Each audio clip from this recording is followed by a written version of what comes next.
It's a feeling. For me now, yes, I hear them all the time. It's always been shown to me that the angels are here to help us to come into the realization of our own true divinity.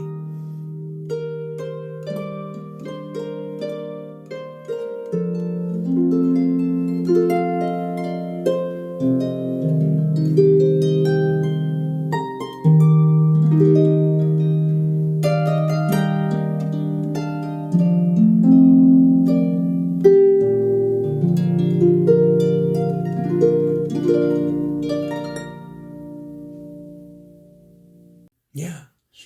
Well, I would say that I am clairaudience and clairvoyant. When I was leading up to the experiences, I was describing living in my van and hiking the canyons and meditating in the canyons. And I was doing a lot of inner work on myself. I was practicing my yoga and my internal arts and doing fasting and doing like raw food diet and juicing. And the mission was to clear myself, to cleanse myself on all levels, physical, emotional, mental, and spiritual, and to raise my vibration. And also to heal my inner child, which is the big deal. And so, because the inner child is part of the wonder child, it's part of our imagination. So you have to awaken that part. You have to become as a little child again. You have to return to innocence. So that was this whole process, was a rebirthing of myself and a very deep healing and awakening that part of myself that would give me access through my higher imaginations to see and to hear these higher dimensions, these higher beings in the celestial realms. Your imagination has to be expanded in order to have this experience and to perceive these realms. As I was saying, when I was in the canyon and doing this inner work, part of what I was doing was developing what we call the 4 clairs. And I wanted to open my third eye. I wanted to open my third ear so I could hear, clairaudience, clairvoyance, seeing, clairsentience is feeling, and claircognizance is just instantaneous knowing. That all came online the more that I developed myself psychically here. And Sedona really holds an energy that really supports this type of inner development and spiritual development. So yes, it happened to me all of a sudden. I was hearing and seeing all of a sudden, kind of spontaneously, where I could see the angels and hear them and hear their music. I mean, I got turned on to this as a young child because my grandmother, my mother's mother, was my Irish grandmother. She was a mystic and she was a soul traveler and a meditator. And she was very adept at the spiritual science called Eckankar. And she started planting seeds in me as a young boy. But then as I got older and was going through the change as a teenager, I was more curious about what she was doing. So that's when my grandmother started giving me the books on Eckankar, which actually have certain techniques to do out-of-body travel, to travel on the sound current. Eckankar is about connecting to that inner sound and inner light. So I had a background, a history with that, even growing up. And so this was, when this came again to me, this was like a powerful realization of the soul, that this was who I am and why I am here. She would tell me as I was growing up, she said, Peter, I hear the angels singing to me all the time. She said, I'm always just hearing the angels are singing the most beautiful music. And I was like, I was so curious about that. Wow, that just sounds amazing. But now, for me now, yes, I hear them all the time. And I'm constantly hearing music in my head. It's like I'm constantly being serenaded by this celestial music wherever I go. It comes in different ways. It's almost like a claircognizance, it's a feeling and it's a knowing. And sometimes I actually hear little voices in my head, but I hear really my own inner voice. the angels, they don't want me to be relying on them at this point, because we all have these kind of spiritual circuits of connections within us. So it's always been shown to me that the angels are here to help us to come into the realization of our own true divinity within and connect with that inner light and get the inner voice clear so that we can receive our divine guidance. This is super important for navigating in this world. Otherwise, we're just using our mind and looking at external events, and this can lead us down some wrong paths, making wrong choices sometimes. So there's a higher guidance system, and we call this divine guidance. And so I receive these messages and these impulses intuitively in different ways. So like I said, it's a feeling, it's a knowing. And then sometimes if I'm thinking about a thought, about a particular thing, of a plan of action, if it's something significant, often what happens is a loud ringing will go off in my ear. Is when that happens, when that loud ringing all of a sudden goes off, remember what you were just thinking about right in that moment, because generally this is an affirmation of what you were thinking, because the angels are in another dimension. They're around us even right now. We can't necessarily see them or hear them, but they're with us. And when that happens, because the cherubs at times, when I would see them, and then it got to the point where I could see them with my eyes open. I could even hold out my finger like this, and I could see a little cherub light upon my finger. It would seem about this big. There's an old saying, how many angels dance on the head of a pin? It's all a matter of perspective. It's how you look at it, you see. It doesn't look like this. It looks different. For me, anyway, when I hear that ringing, it's because there's an angel nearby, because they're vibrating so high that the inner part of our ear is very sensitive. And it makes that bone, or the cochlea on the inner, vibrate. It's similar to how, like dogs can hear those super high pitched frequencies that we can't hear, because the physical senses of most humans is very limited in the scope of perception. So that's part of what we do when we develop spiritually and awaken, is to expand our senses, our seeing, hearing, feeling, touch, and taste. All of these things are enhanced so that we can start to perceive into the more subtle realms, into the ether. And this takes an expanded state of awareness and a sensitivity. We have to develop a real sensitivity to the more finer vibrations. So when the ringing goes off in the ear for me, that's always a positive affirmation, confirmation of what I was just thinking. And it's because there's usually an angel here that's by me, that's like my guardian angel, that's like yes, saying yes. Generally, wherever we go, we're always trying to lift, to uplift, and to enlighten, and to awaken, and to bring healing to all those, and share love with God's love with all we encounter on our life path. Absolutely. I mean, there's a lot of teachers, past, present, and future, who have spoken about the power of music and sound to awaken and to heal. And what's really important for me is to be super conscious and have an awareness of what type of music I listen to, because it works on us on different levels. If you're listening to a lot of popular music that's in the mainstream, that's kind of 3D music, a lot of it is about heartbreak and being down and out, and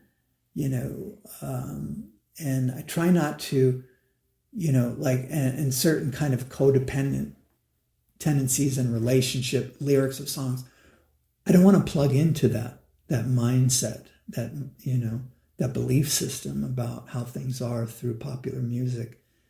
And so, some of it I enjoy, but I'm super aware of what the lyrics are saying, because I don't want to, you are what you eat, garbage in, garbage out. I try not, I don't listen to a lot of popular music just because it comes from a very kind of 3D place.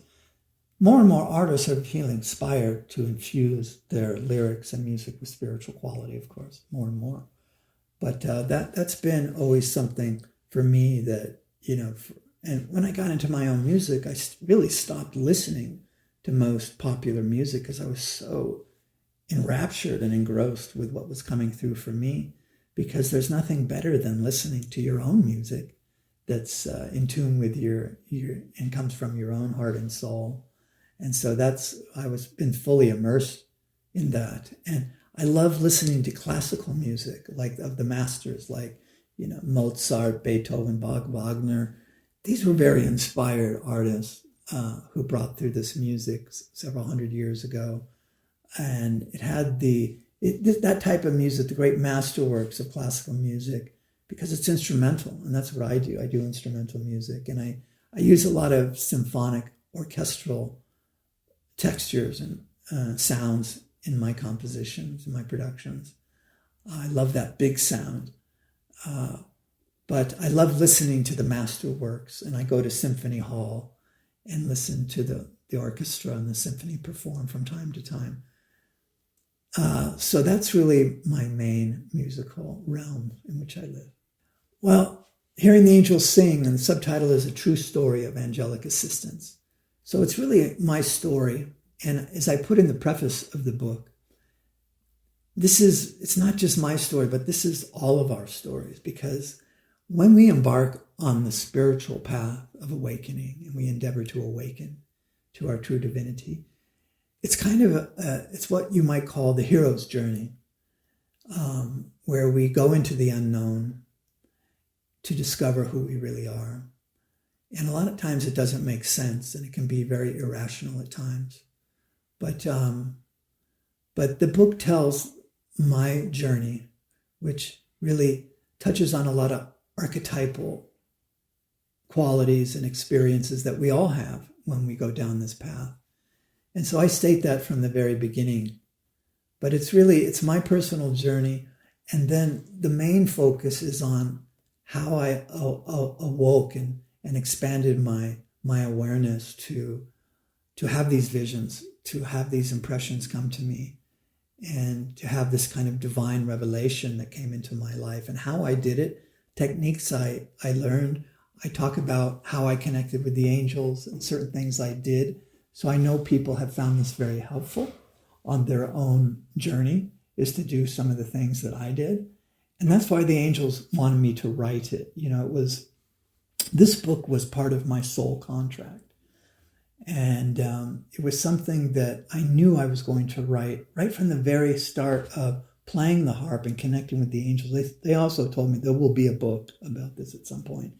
But the book came out in 2012. I started writing it in 2011, some 20 years after my initial encounters and connection with this group.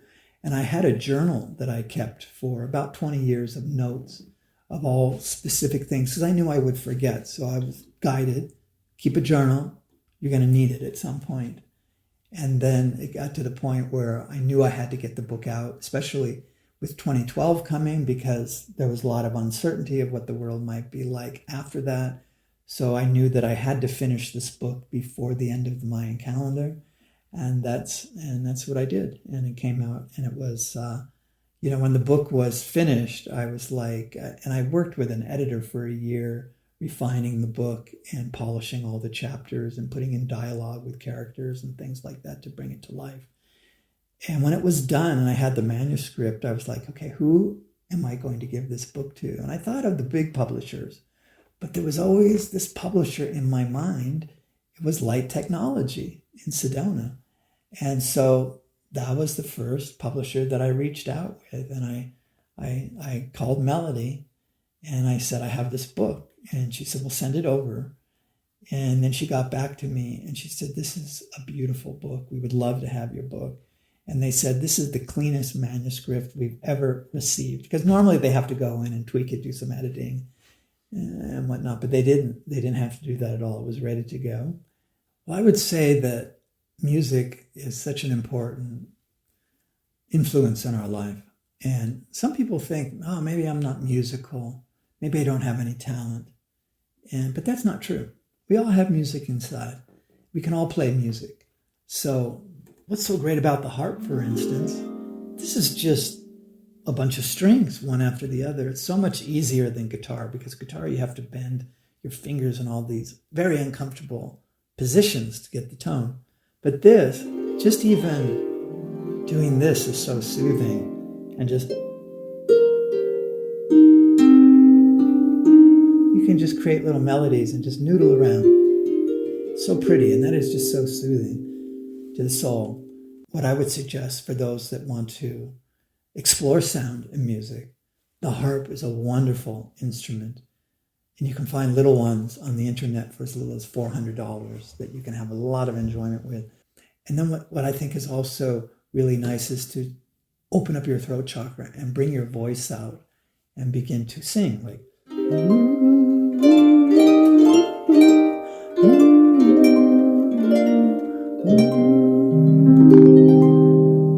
and just open that expression up, because your voice carries such a powerful vibration. I always encourage people and coach people to go out in the canyons by yourself and just open your voice and just start singing to the trees and the canyons. And it's very, very healing. I guess I would, as I sit here with you today, I receive a message that comes through from my group. And, in the world today, there's a lot of uncertainty about different aspects of our life here on Earth. And I think there's, it's very stressful in a lot of ways for people, a lot of uncertainty. The future seems uncertain in many ways. And the angels want everyone to know that there's a glorious destiny in the light awaiting humanity. And even when it seems the darkest, to never give up hope, to never lose faith in the glorious vision that has been predestined by the Lords of Light, the Masters of Light, and the angelic hierarchies for this planet, that the divine destiny will come to be, it will come to pass. So never lose hope. Always keep God's love in your heart, and know that you have an angel with you. And if you're feeling you want to make that connection, just reach out and call to them. This is how we do it. You just call to them, angels, angels, come to me, and just speak from your heart. That vibration of love is what they respond to. And you start calling them in, and then when you do that, pay attention, because they start to create little synchronicities in front of you, these little miracles of light that illuminate our pathway on our spiritual awakening and making that divine connection. So say your prayers, sing to the angels, keep God's love in your heart, and never give up. Always have faith and hope. And there's a glorious day and a brighter day ahead for all of us. So I thought what I might do is just play a little piece.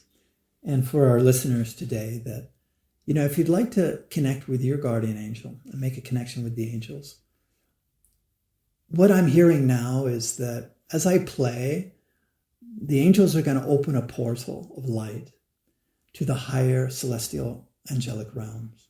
So light will become streaming in now. And wherever you are, you can connect to this light as I'm playing, with the intention to make that connection within yourself, with your own higher self, with your own divine self, but also with your angelic self and with the angelic energy, so that you can bring that into your life. Because when you work with the angels, magic and synchronicity and beauty and love are enhanced in your life and amplified. And I know that's what we all want. So as I play this next piece, if you want to close your eyes and just open up your imagination, I'm going to play the harp where it's going to take us up into the light, where you can reunite with your divine self, with your angelic self, and with your own personal guardian angel. So just as the angels say, trust, surrender, and let go, and enjoy.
bless.